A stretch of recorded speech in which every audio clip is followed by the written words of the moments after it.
Hola, muy bien. Primero que nada, saludarlos. Buenos días. Vamos a empezar con este ciclo. Es parte de las actividades que vamos a realizar. Y este es un piloto, un acercamiento para estar más en contacto con la población en general. En este caso, en los temas de expertise de cada grupo del instituto. Entiendo que después de esta sesión está la sesión de endometriosis y en este módulo vamos a hablar de diabetes y embarazo. Los profesores vamos a ser los cuatro médicos que habitualmente estamos viendo pacientes con diabetes en el embarazo en el Instituto Nacional de Perinatología, la doctora Nayeli Martínez Cruz, que es la coordinadora del Servicio de Endocrinología Clínica, un servidor que estoy al cargo básicamente del área de investigación en diabetes, la doctora Arce, que es la médico adscrito al servicio de endocrinología clínica, y la doctora Claudia Montserrat Flores Robles, que ella es endocrinóloga pediatra y que ella está en el área de tamiz neonatal, pero que muchas veces nos apoya en estas actividades relacionadas con los bebés en diabetes y embarazo. La idea de este ciclo, de estos ciclos, de estas conferencias, es que sean muy aterrizadas al público en general, que realmente hagamos mayor difusión de esta importante patología en el embarazo y que cada uno de los profesores estará en forma mensual coordinando alguna de estas sesiones. En esta ocasión estaré yo coordinando esta sesión. Y cada mes se estará haciendo una sesión muy similar para, con la finalidad de que lleguemos a más población, de que lleguemos a más pacientes. Y los objetivos entonces van a ser hablar de algunos puntos clave sobre diabetes y embarazo. Posteriormente estaremos abiertos a que se hagan preguntas. Y la idea principal es este segundo objetivo, responder preguntas y dudas que surjan en el público en general. Lo primero que tenemos que saber es que la diabetes pues, es una patología muy, muy frecuente y que cada vez hay más pacientes. Si nosotros vemos pacientes jóvenes, aquí están divididos por hombres y la barra rosa en mujeres. Y podemos observar que ya la diabetes está siendo muy frecuente, 2 o 3% en pacientes tan jóvenes como mujeres de 20 a 24 años, ya 3 a 4% en mujeres de 25 a 29 años y prácticamente 5% en mujeres de 30 a 34 años. ¿Qué quiere decir? Que muchas pacientes en edad reproductiva, en edad de embarazarse, van a tener diabetes previo a que se embaracen, considerando que una de cada 10 mujeres a nivel mundial son afectadas por esta enfermedad. Es una enfermedad muy, muy frecuente. Y básicamente la diabetes, en términos generales, podemos decir que es un incremento en los niveles de azúcar en la sangre. Esta sangre, al tener mayor cantidad de azúcar, pues el azúcar puede dañar varias estructuras en el organismo, entre ellas principalmente los vasos pequeños, y al dañar los vasos pequeños, pues daña los ojos, los riñones, el corazón, el hígado, los nervios, y de ahí la sintomatología de las pacientes que tienen diabetes. En relación al embarazo, sabemos que la diabetes afecta a una de cada 7 embarazadas, 16.7%, 21 millones de embarazadas en el mundo tienen diabetes en el embarazo. Y de ellas, el 10.6% tiene diabetes pregestacional, el 9.1% tiene diabetes pregestacional, pero que se identifica por primera vez en el embarazo, es decir, prácticamente sabemos que por cada paciente que hay con diabetes, hay una paciente que no sabe que tiene diabetes y cuando hacemos las pruebas, pues descubrimos en el embarazo que tiene diabetes previa al embarazo. Y la mayor parte de mujeres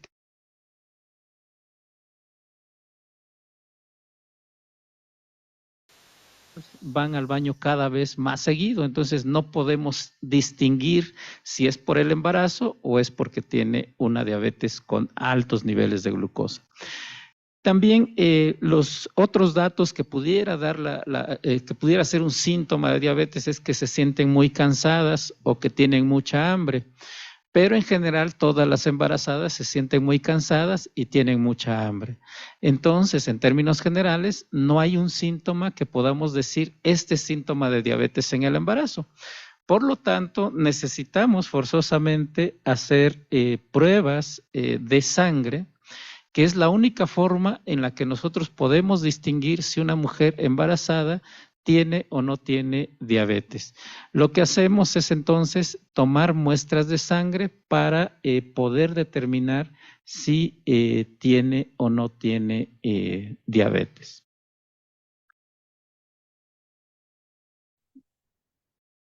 Unos pequeños fallos con la cuestión técnica.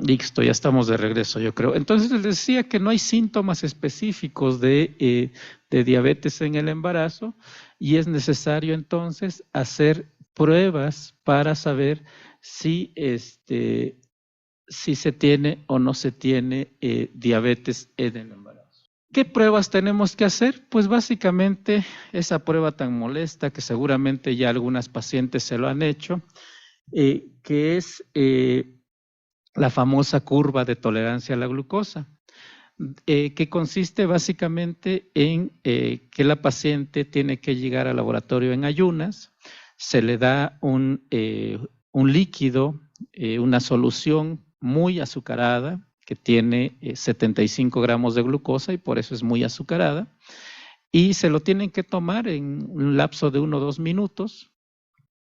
Posteriormente se hace una determinación de sangre antes de darle la carga de glucosa y posteriormente 1 hora y 2 horas después de dar la carga de glucosa.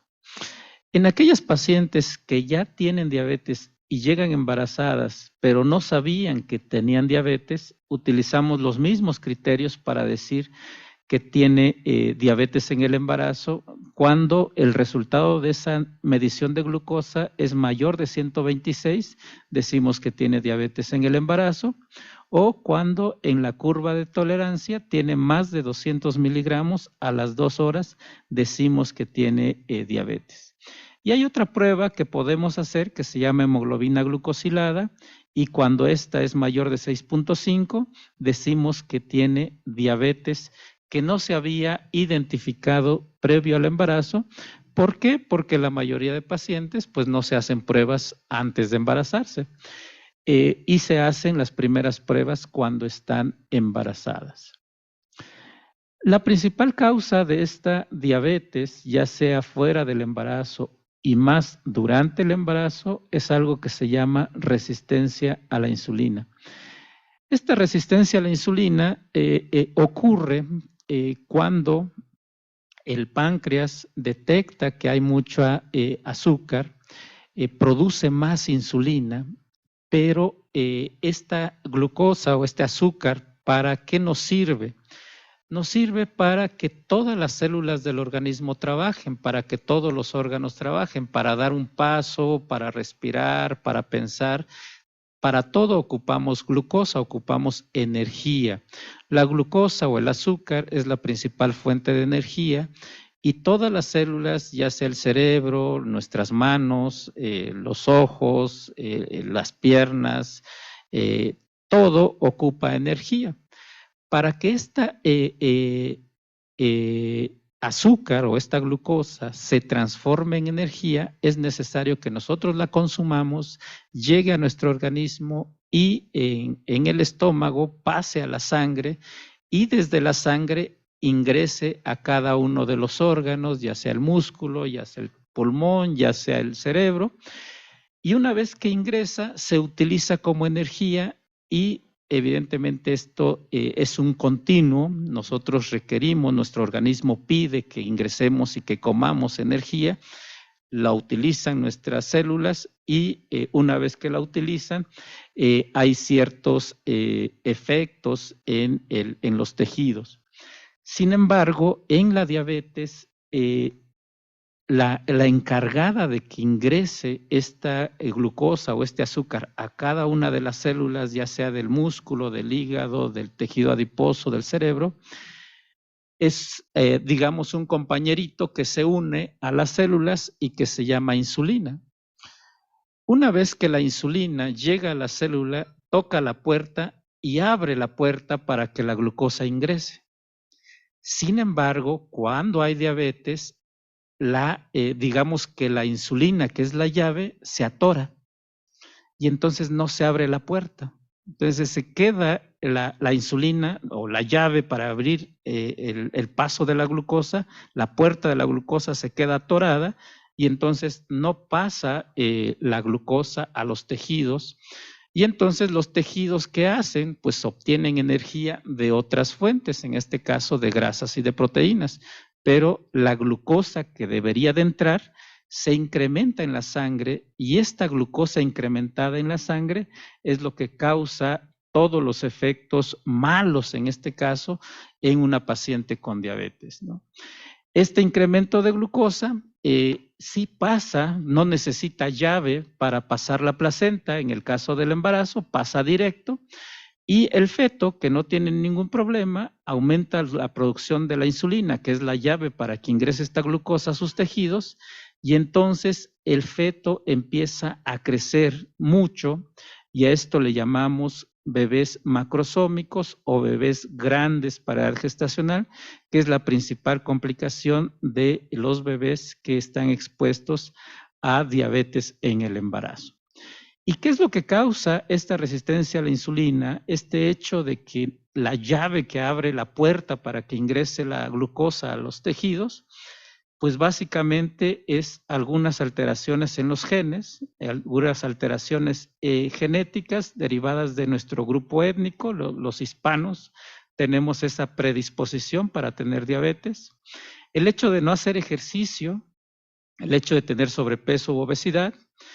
Nuestra dieta, si comemos muchos azúcares en diferentes formas, nuestra dieta en general de los mexicanos está compuesta por una dieta rica en elementos que se llaman carbohidratos o azúcares, y estos azúcares pueden venir prácticamente en cualquier alimento, incluso en las frutas, ¿no? En las frutas como el plátano, como la papaya, la piña, la sandía, tiene altas cantidades de azúcar. Y aunque digamos que comemos muchas frutas, si comemos muchas frutas dulces, estamos también consumiendo muchos carbohidratos.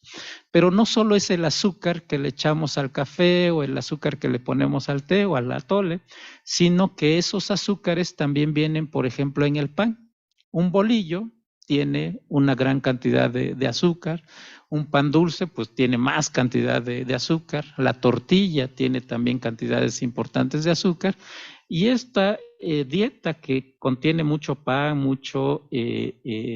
mucha tortilla, pues va a ser un predisponente que habitualmente está antes de que las mujeres se embaracen.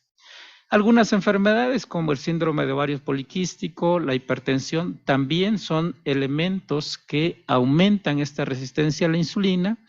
Y por si fuera poco, en el embarazo, la placenta produce unas hormonas que van a aumentar esta resistencia a la insulina y por lo tanto a incrementar los niveles de azúcar o de glucosa en la sangre de la mamá. Y evidentemente este incremento en la sangre de glucosa o de azúcar, estos niveles elevados de azúcar en sangre, pues va a llevar riesgos en el corto plazo para mamá.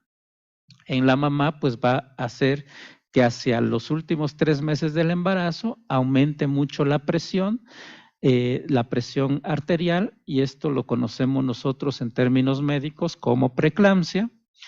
Y evidentemente la preeclampsia va a hacer que junto con bebés mucho más grandes de lo esperado, tengan que nacer por cesárea, y entonces se incrementa la preeclampsia y se incrementa el número de cesáreas. Y para el bebé, pues hay un incremento en las complicaciones o enfermedades de los recién nacidos, que hace que tengan mayor riesgo de ingresar a las terapias neonatales, principalmente porque son bebés grandes o bebés macrosómicos. Los bebés grandes para nosotros son aquellos que pesan 4 kilos o más, ¿no? Pero ya desde 3,800 ya son bebés grandes y les llamamos gigantes de papel. ¿Por qué gigantes de papel? Porque a pesar de que se ven muy grandes y muy fuertes, pues realmente tienen muchas debilidades que hacen que tengan que estar mayor tiempo y bajo vigilancia médica, porque tienen problemas para respirar, porque sus células se rompen y entonces se ponen muy amarillitos, algo que se llama ictericia, y porque aumentan mucho los niveles de un elemento que se llama calcio, y eso hace que puedan tener pequeñas convulsiones o que tengan dificultades para adaptarse al mundo exterior, por lo que a pesar de que son grandotes, pues son muy débiles para adaptarse una vez que nacen, y eso hace que tengan que estar más tiempo en vigilancia y muchas veces en la terapia neonatal. Esos son los riesgos principalmente de la diabetes gestacional.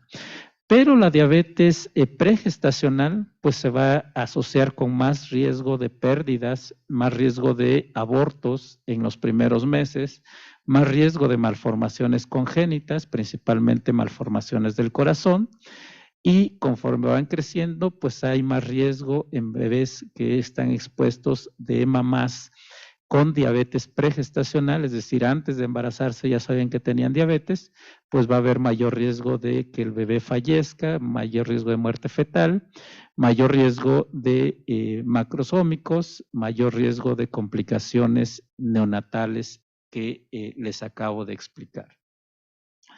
Pero esto no termina ahí. La paciente con diabetes gestacional o con diabetes pregestacional expone a su bebé a un ambiente adverso, a un ambiente, digamos, malo dentro de la matriz, y ese ambiente malo dentro de la matriz va a ocasionar que el bebé esté programado para que tenga enfermedades en el futuro, enfermedades metabólicas como obesidad y diabetes.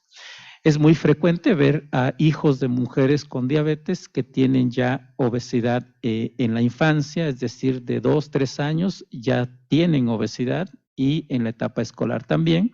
Y esto predispone a que cuando sean adultos y adultos jóvenes, 20 a 30 años, pues ya tengan enfermedades como diabetes, como obesidad, enfermedades del corazón y la presión alta. Y esto se vuelve un círculo vicioso, porque el hijo de mamás con diabetes pues va a tener esta programación para tener mayores riesgos cuando esos bebés crezcan y sean adultos. La buena noticia es que podemos intervenir. Lo ideal es antes del embarazo tratar de mejorar este ambiente malo para que tenga un mejor desarrollo y una mejor programación. Durante el embarazo podemos controlar la diabetes para que esa diabetes no afecte y no dé estos efectos negativos. O una vez que nazca, en los primeros 6 meses, la mejor intervención es la lactancia, es que den pecho, y se dan pecho al menos 6 a 12 meses, pues sería una de las intervenciones que más ha demostrado que podría disminuir estos riesgos. Entonces, ¿qué pacientes o qué personas están con mayor riesgo de desarrollar esta diabetes? Básicamente son pacientes que tengan sobrepeso, Es decir, que cuando nosotros nos metemos al Google y tecleamos cómo calcular el índice de masa corporal, les va a salir una formulita donde van a poner el peso en kilogramos y se va a dividir entre la talla en metros al cuadrado o talla por talla. Es muy sencillo hacerlo. Si una paciente pesa 60 kilos y mide 1,60, pues ponemos 60 kilos entre 1,6 por 1,6 y eso les va a dar un resultado, más o menos en ese ejemplo, un índice de masa corporal de 23. Si ese resultado le sale arriba de 25, nosotros le llamamos que tiene sobrepeso, y si tiene sobrepeso y no hace ejercicio o tiene un familiar con diabetes o es mexicana, tiene antecedente de bebés de más de 4 kilos de peso, tiene la presión alta, tiene el antecedente o conoce que tiene síndrome de ovarios poliquísticos, tiene muy marcada, más pigmentado el cuello, eso es acantosis nigricans. Entonces son pacientes que tienen más riesgo de tener diabetes, y en la paciente que no está embarazada y está planeando un embarazo, la recomendación es que evidentemente se pese y se mida y calcule este índice, y si tiene esto más alguno de estos, pues acuda al médico para que haga una evaluación y una serie de intervenciones para disminuir los riesgos. Si la paciente ya nos llega con embarazo y nos llega en los primeros 3 meses, nosotros podríamos hacer algunas intervenciones para prevenir esta diabetes. ¿Qué intervenciones podemos hacer? Bueno, podemos cambiar nuestra alimentación, y para eso nos apoyamos con el nutriólogo, nutrióloga o con el dietista para que nos oriente en qué alimentos son más saludables. Otra acción que podemos hacer es realizar actividad física. En este caso, la forma más sencilla de realizar actividad física es caminar. Caminar 10 minutos después de desayuno, comida y cena es lo que nosotros más sugerimos, y controlar la ganancia de peso en el embarazo. Hay algunos suplementos que podemos utilizar para prevenir diabetes gestacional, como el mioinositol y la vitamina D. En el caso de la vitamina D, pues la sugerencia es que tengamos que medir la vitamina D, y si esta vitamina D en sangre está baja, pues dar suplementos con altas dosis de vitamina D. Si es una paciente que tiene factores de riesgo, pues podemos iniciar mioinositol para disminuir el riesgo. Junto con los cambios en el estilo de vida, pues son acciones que podrían funcionar para disminuir el riesgo de diabetes gestacional. Dentro de las intervenciones que nosotros podemos hacer son las modificaciones en la dieta. La sugerencia siempre es apoyarse con un profesional de la nutrición para poder nosotros realmente poder realizar alguna de estas acciones, que sería disminuir el consumo de los azúcares, consumir azúcares de mejor calidad y en general consumir menos alimentos de acuerdo a lo que nosotros requerimos, no consumir alimentos en exceso. Quitar el mito de que una mujer embarazada está comiendo por 2, porque es muy común que la abuelita o la mamá le diga que pues si está embarazada tiene que comer más porque tiene que comer por 2, ¿no? Entonces, eso realmente llega a ser una gran presión para la mujer embarazada, porque muchas veces le dicen a la paciente, no estás subiendo de peso, siento que te ves muy pálida y siento que tienes que comer más. Entonces, sí es importante involucrar a la abuelita, involucrar a la familia, para que apoyen y entiendan también que esta nutrición en el embarazo tiene que modificarse, sobre todo en pacientes que empiezan con sobrepeso y con obesidad. Y la actividad física, pues básicamente 30 minutos, al menos 5 días a la semana. Si se pudiera, pues hacer 1 hora de yoga 3 veces por semana, o natación 30 minutos 3 veces a la semana, también es una excelente opción. Si ahora con los teléfonos inteligentes podemos medir cuántos pasos damos, pues lo ideal es dar 11,000 pasos por día. Y si podemos ir a un gimnasio y tener un entrenador, bueno, pues sería lo ideal, pero muchas veces lo ideal no es lo que podemos hacer. Sin embargo, estas primeras actividades, lo de caminar, lo podemos hacer sin mayor dificultad y sin necesidad de ir al gimnasio. Y esta simple acción ya nos ayuda mucho para disminuir los riesgos. Otra parte importante, sobre todo cuando hay obesidad, hay ovario poliquístico, es el asesoramiento psicológico, porque muchas veces las pacientes tienden a tener ansiedad o depresión y tienden a comer de más en el embarazo por ansiedad o por depresión. Entonces sí es importante la asesoría psicológica, y es muy importante que evaluemos cuánto debemos de ganar de peso. ¿Cuánto debemos de ganar de peso? Esto es lo que nosotros debemos de ganar de peso dependiendo si empezamos el embarazo con sobrepeso o con obesidad. Si empezamos el embarazo con sobrepeso y obesidad, a partir del 4º mes, la paciente debería de ganar alrededor de 250, 280 gramos por semana, es decir, 1/4 de kilo, y al final de un mes 1 kilogramo. Si empiezan con obesidad, deberían de ganar de 200 a 220 gramos por semana, es decir, entre 800 gramos y 1 kilogramo. Si nosotros hacemos cuentas, a partir del 4º mes, deberían de ganar en general, si tienen sobrepeso, de 6 a 8 kilos, y si tienen obesidad, de 5 a 7 kilos. Es decir, casi 1 kilo por mes en el caso de obesidad, y en el caso de sobrepeso, 1 kilo a 1,200 por mes, ¿no? Y eso es algo que debemos de estar evaluando, y ustedes como pacientes también. Si de pronto ven que en un mes subieron 3 kilos, o subieron 4 kilos, o subieron 2 kilos, pues es claramente que están por arriba de lo que están ganando, y debieran de reevaluar, no sé, el asesoramiento psicológico o el asesoramiento con la profesional de la nutrición, para poder evaluar y analizar qué es lo que estamos haciendo mal, que estamos ganando más peso del el peso recomendado.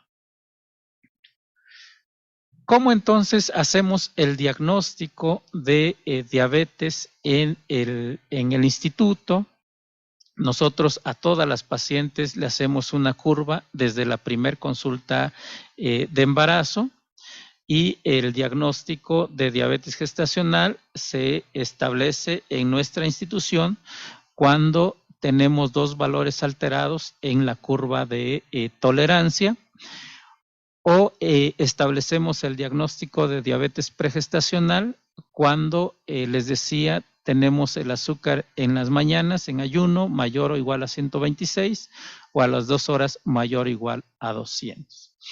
Nosotros en general, si tienen factores de riesgo, recomendamos hacer una curva de tolerancia a la glucosa en la primer consulta prenatal, y si esta curva es normal o tiene un valor alterado, repetimos en la semana 24-28. Siempre que identificamos factores de riesgo, iniciamos intervenciones preventivas desde la primer consulta prenatal. ¿Por qué es importante detectar a estas pacientes con diabetes gestacional? Bueno, porque si nosotros le damos tratamiento, se van a beneficiar de esos tratamientos para lo que yo les explicaba, disminuir el riesgo de tener bebés grandes, de tener bebés de más de 4 kilos, para disminuir el riesgo de que al final del embarazo se eleve su presión, es decir, el riesgo de preeclampsia, para disminuir la frecuencia de cesáreas por la cuestión de que son bebés más grandes y no caben por el canal de parto vaginal y tenemos que programar cesáreas y disminuir el número de bebés que ingresan a cuidados intensivos neonatales. Entonces, si nosotros identificamos a las pacientes con diabetes pregestacional o gestacional y damos tratamiento, y este tratamiento es efectivo, entonces podemos nosotros disminuir estos riesgos en un 50-60%. El tratamiento va a ser básicamente los cambios en el estilo de vida que conocemos como tratamiento médico-nutricio. El 70-90% de las mujeres con diabetes gestacional responden muy bien a este tratamiento médico-nutricio, que como les comentaba, era disminuir el consumo de azúcares en términos generales, pero no solo el azúcar. Muchas pacientes me dicen, oiga doctor, pues es que yo ya tomo todos mi café, mi atole, todo lo tomo sin azúcar. Pues que no es solo el azúcar, ¿no? Sino que los carbohidratos vienen también en muchos alimentos, en frutas, vienen en la leche, vienen en el pan, vienen en la tortilla, vienen en muchas harinas, también ahí vienen en la sopa, vienen los carbohidratos, en los frijoles vienen los carbohidratos. Entonces es restringir en términos generales el tipo de alimentos que tienen muchos carbohidratos y consumir alimentos de mayor calidad en relación a que tengan menos cantidad de estos carbohidratos. Por ejemplo, tuve una paciente que me decía, oiga doctor, es que en esta temporada de mangos, una paciente que subió 4 kilos, me dice, doctor, es que esta temporada de mangos es muy mala para mí. ¿Por qué es muy mala? Pues porque yo no puedo ver los mangos, porque si veo los mangos, hasta que me los acabe, ¿no? Entonces compro 1 kilo, pero el kilo me lo puedo comer en un día, ¿no? Entonces, justamente los mangos, aunque se vean muy saludables y estén muy sabrosos, pues tienen muchos carbohidratos y también van a hacer que incremente mucho el peso de esa paciente, ¿no? Y sí, ganó 4 kilos en un mes. El ejercicio es muy importante, sabemos que hay más cansancio en el embarazo, pero sí es recomendable hacer 10 minutos después de desayuno, comida y cena de caminata. El otro punto importante es que tenemos que picar el dedito para saber si estamos o no estamos en las metas de tratamiento y en algunos casos hay que dar tratamiento con medicamentos.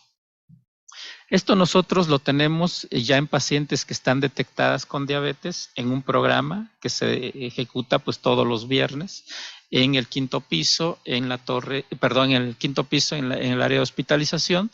Hay un curso de educación para pacientes con diabetes.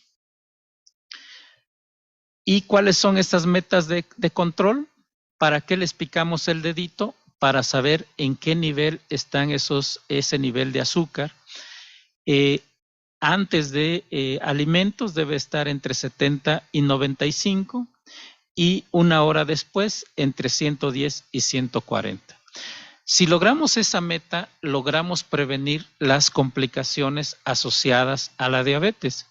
Pero si no hacemos el monitoreo en forma correcta, antes de los alimentos y el postprandial de 1 hora es ver el reloj cuando empezamos a comer.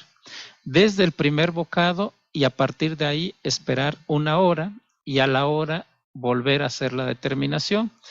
Y una vez que ya hicimos la determinación a la hora, ver si está dentro de estas metas, ¿no?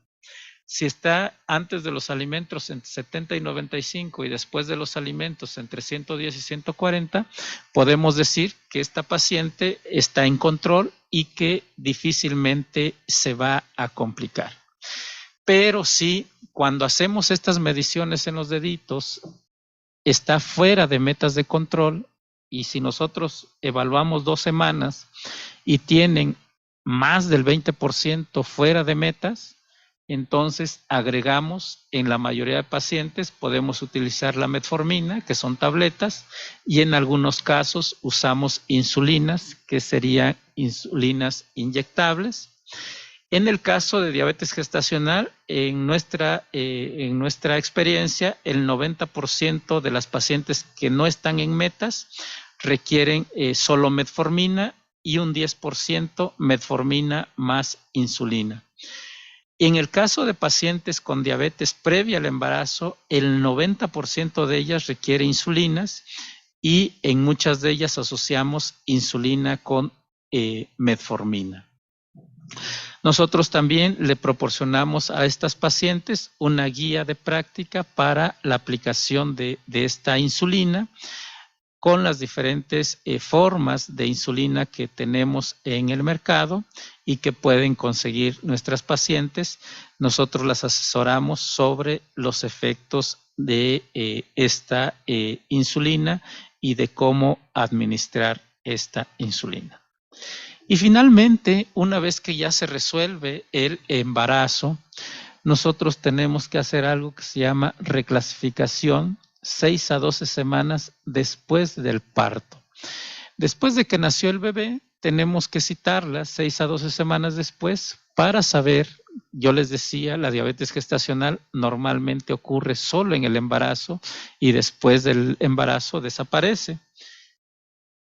Nosotros hacemos nuevamente una curva de tolerancia y podemos clasificar a nuestra paciente como normal, como paciente con prediabetes o paciente con diabetes. Más o menos el 70-75% de las pacientes con diabetes gestacional, ya cuando hacemos la prueba de reclasificación, quedan normales, pero un 25 a 27% quedan con prediabetes y un 3% queda con diabetes después del embarazo. De ahí la importancia, entonces, que cuando les hayan identificado que tuvieron diabetes gestacional, pues no dejen de hacerse una prueba de curva de tolerancia también 6 a 2 al tercer mes para saber si quedan con una glucosa normal, con niveles de prediabetes o con diabetes en el embarazo. Esta es la última diapositiva y abriríamos el foro para si tienen preguntas. Justamente les decía, esta es una introducción muy general sobre los principales riesgos de diabetes en el embarazo y lo más valioso, pues básicamente serán las preguntas o las dudas que surjan a partir de esto que hemos comentado. Hay algunas preguntitas en el chat, entonces vamos a ir contestando algunas. Dice Ricardo Agartiz, el bebé al nacer deberá de nacer con el peso promedio, aun si una mujer tiene diabetes, obesidad o sobrepeso. Sí, si nosotros tenemos un adecuado cuidado del embarazo, el bebé en términos generales debe pesar entre 2.500 y 3.500 gramos, es decir, entre 2,5 kilos y 3,5 kilos. Lo ideal es alrededor de 3 más menos 500 gramos, aun cuando tenga diabetes, obesidad o sobrepeso. Si nosotros tenemos una adecuada cuidado del embarazo, sí podemos lograr que tenga ese peso. Luz Suárez pregunta, ¿es mejor que el bebé nazca por parto? Sí, definitivamente el parto se asocia con menos riesgos y menos complicaciones y sí, la diabetes no es una indicación de cesárea. Una diabetes mal controlada sí podría ser una indicación de cesárea, pero como tal, la diabetes nosotros preferimos que nazca por parto, a menos que tenga el problema de que no haya tenido un buen control y entonces pues se programará una cesárea para evitar complicaciones en el nacimiento. Sí, adelante.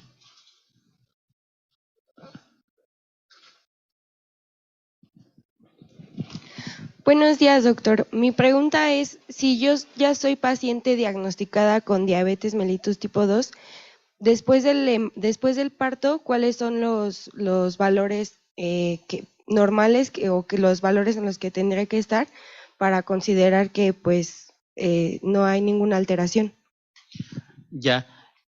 Normalmente nosotros continuamos tu tratamiento después del parto y te referimos a el centro de salud o al hospital que te quede más cercano a tu domicilio, porque no tenemos un programa de seguimiento para diabetes tipo 2. En tu caso, nosotros hablamos de metas de control y hacemos monitoreo, pero solo para ajustes de tratamiento. Nos basamos más en la hemoglobina glucosilada. Y para diabetes tipo 2, nosotros hablamos de que tenemos un muy buen control si la hemoglobina glucosilada está por debajo de 7, menos de 7%. En el embarazo, la hemoglobina glucosilada, la meta es más estricta y queremos que esté por debajo de 6, entre 5 y 6. Ya después del embarazo, la meta es que esté por debajo de 7, entre 5 y 7. Un control moderado es si la hemoglobina glucosilada está entre 7 y 8. Y un mal control es cuando ya la hemoglobina está por arriba de 8, ¿no? Entonces, nosotros lo que hacemos es ajustar, te decía, en la mayoría de casos, en pacientes con diabetes gestacional usamos insulina y metformina. En el caso de diabetes pregestacional, casi todas están con insulina y con metformina. Y una vez que ya dejan de lactar, podemos dar otras combinaciones de medicamentos tomados, que puede ser la metformina, la glibenclamida, la sitagliptina, algunos análogos que nos pueden ayudar a controlar y podemos dar hasta 3 medicamentos.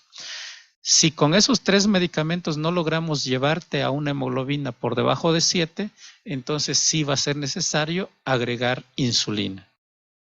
Así es. Pero es con hemoglobina glucosilada.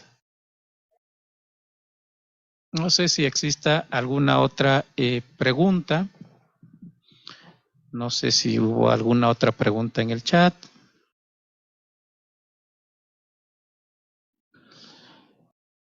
La idea es poder transmitir en un lenguaje más sencillo el conocimiento hacia ustedes, pero a veces no lo logramos porque siempre somos muy, muy técnicos. Esperemos haber logrado transmitir el mensaje. De todos modos, esta sesión va a quedar grabada y se va a transmitir a través de las redes del instituto.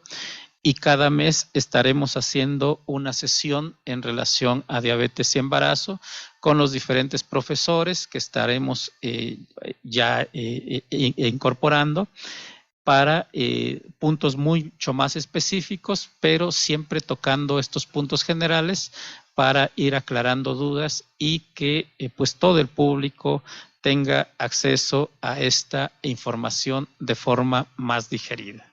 Muchas gracias por su asistencia y muchas gracias por sus preguntas. Listo.